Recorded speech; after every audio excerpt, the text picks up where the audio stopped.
Aujourd'hui, nous plongeons dans l'histoire fascinante de Paul Kamonyi Fokam, un homme d'affaires camerounais dont la détermination, l'ingéniosité et l'ambition ont marqué le paysage économique de l'Afrique francophone. De Baham à Genève, de la création d'une simple caisse d'épargne à un empire bancaire et financier, découvrez l'homme qui a littéralement réinventé la microfinance et inspiré l'entrepreneuriat panafricain. De Baham à la maîtrise des sciences de gestion. Naissance et formation. Né le 27 juillet 1948 à Mbouké, Paul Fokam suit des études brillantes, d'abord au Conservatoire national des arts et métiers de Paris en gestion économique, puis à l'Université de Bordeaux, où il décroche un doctorat en sciences de gestion en 1989. Premier pas dans la banque, de 1976 à 1979, il travaille comme adjoint au chef d'agence à la Cameroun Bank. 3. Un empire financier, de XA à Freeland First Group. XA Bank. En 1986 à 1987, il crée la Caisse commune d'épargne et d'investissement, qui prend le nom d'Afriland First Bank en 2002. Expansion panafricaine, dès 2008, il pilote la holding Afriland First Group installée à Genève, avec des filiales dans une dizaine de pays. Croissance stratégique, le groupe se positionne en concurrent direct des banques internationales en Afrique centrale, avec des actifs en constante progression. 4. Diversification et innovation sociale.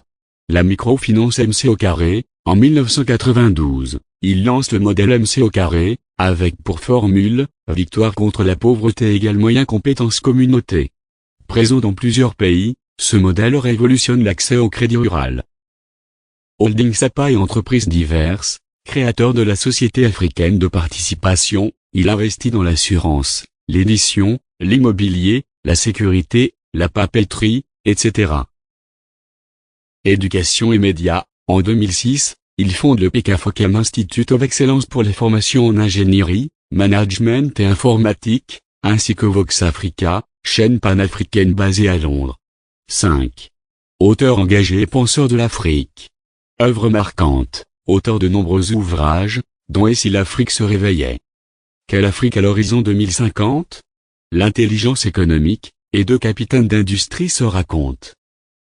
Plaidoyer pour l'éducation du questionnement. Lors d'une conférence en 2017 au CERDOTOLA, il est appelé à repenser l'éducation, en privilégiant la curiosité et l'esprit critique.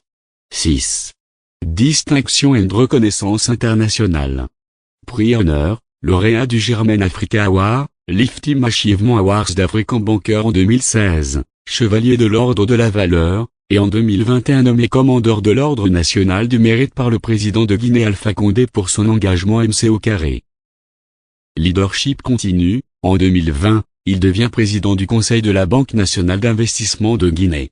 En 2025, Afriland First Holding lance un centrafricain méga-projet agro-industriel de 800 milliards francs visant à produire 70 MW d'électricité. 7.